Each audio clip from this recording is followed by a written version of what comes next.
তোমাদের অগণিত ছেলেকে তোমাদের মা বাবা সবাই ভুলে গেছে। তোমরা মা বাবার ঘরেই ঘুমাও, কিন্তু তোমাদের মা বাবাও আর ডাকে না।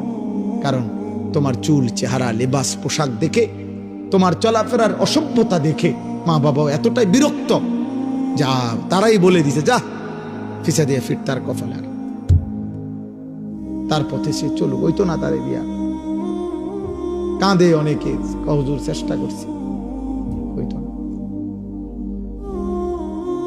আজকে একজন আমারে বলছে, হুজুর আমি 2টা বছর আপন সন্তানের কাছে কত কান্দা কাঁদছি, আল্লাহর একটা সেজদা দিতে দেয় না।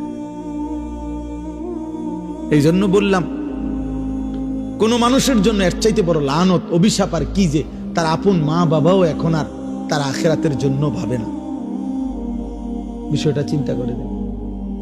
আপন বাবা মা ছেড়ে দিছে, যা পরে দিয়ে আর হইতো না, তাহলে আর তার জন্য দুনিয়াতে ভাববে কে? এর চাইতে আপন হবে কে? স্বার্থপর এই দুনিয়ায়, বাকিরা তো সবাই স্বার্থপর। তো এখন মা বাবাও যদি ভুলে যায়, তাহলে আব্বা তোমা করে ফিরাবে কে? রশি ছেড়ে দিলে গাভী, রশি ছেড়ে দিলে ছাগল, রশি ছেড়ে দিলে বকরি পথ হারায় ফেলবে। কেউ যদি ধরে না রাখে, কেউ যদি ধরে না রাখে, খোদার কসম আমি বললাম, তাহলে তো সে পথ হারায় ফেলবে। ঠিক তেমনি ভাবে আল্লাহ তাআলা প্রত্যেক জামানায় নবী পাঠাইছেন, রসুল পাঠাইয়াছেন, কোরআন কিতাব পাঠাইছেন, ওলামা পাঠাইছেন।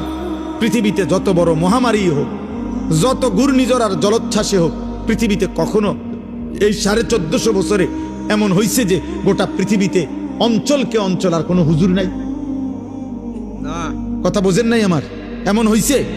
এমন শুনছেন কখনো? না। আল্লাহ বলছেন আমার বান্দাকে ধরে রাখার জন্য, আল্লাহর দিকে ফিরাবার জন্য, আমার কথা পৌঁছাবার জন্য আমি কুদরতি ভাবে ব্যবস্থাপনা প্রত্যেক জামানায় করে আসছি। ইসরাফিলের ফু পর্যন্ত করতে থাক।